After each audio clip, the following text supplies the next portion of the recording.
Comme tous les mercredis, nous nous retrouvons pour notre rendez-vous hebdomadaire. Nous recevons des experts en partenariat avec le Timbuktu Institute et nous discutons des questions stratégiques pour le continent africain.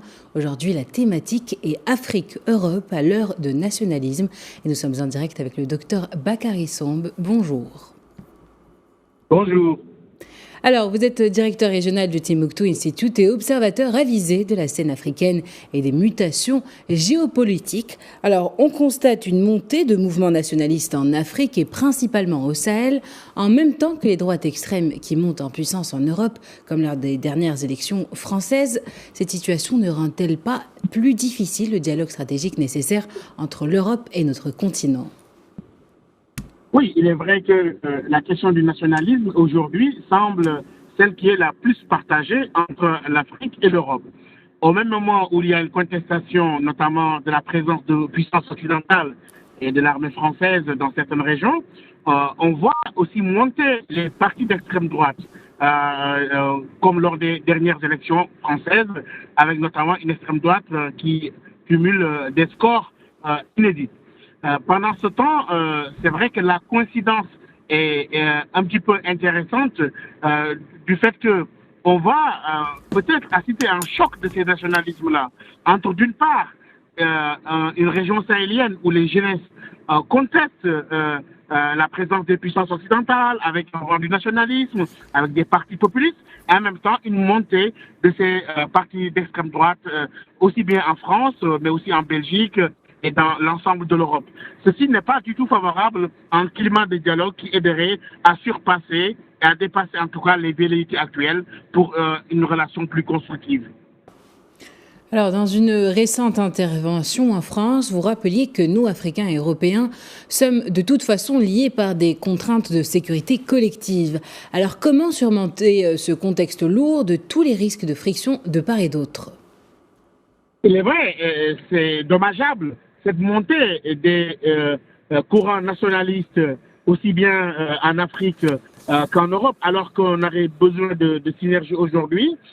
Comme je le dis, nous sommes liés par des contraintes de sécurité collective. La sécurité de l'Europe dépend de celle de l'Afrique, mais aussi l'Afrique, des pays africains ont besoin de leurs partenaires européens, notamment dans la coopération sur la lutte contre le terrorisme, sur aussi d'autres défis climatiques, d'autres défis sécuritaires. Et malheureusement, c'est en ce moment-là où il y a ce besoin de concertation, de besoin d'échange et de synergie qu'on assiste aujourd'hui à cette montée du nationalisme. Cela appelle à une réflexion profonde sur la nature des relations, mais aussi pose déjà quelques problèmes en termes d'inquiétude sur le futur des relations entre l'Europe et l'Afrique dans ce contexte international assez trouble comme on le constate. Et si on prend en compte la crise actuelle entre la Russie et les puissances occidentales au sujet de l'Ukraine, pensez-vous vraiment qu'il puisse y avoir des perspectives plus optimistes dans cette relation entre l'Afrique et l'Europe ? Oui, c'est vrai que par-dessus tout, après, on voit cette crise ukrainienne qui s'éclate à un moment où cette montée des nationalismes de part et d'autre se fait constater.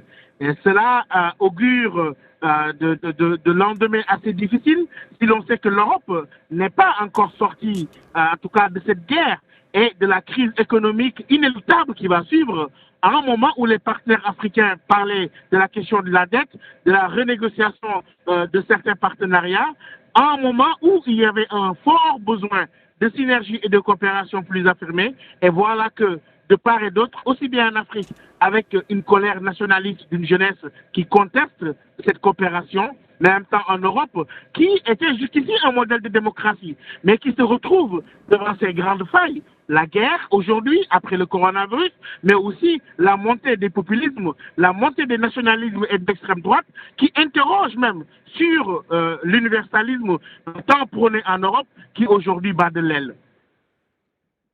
Alors, merci Dr Bakary Sombe pour ces précisions. Je rappelle que vous êtes directeur régional du Timbuktu Institute.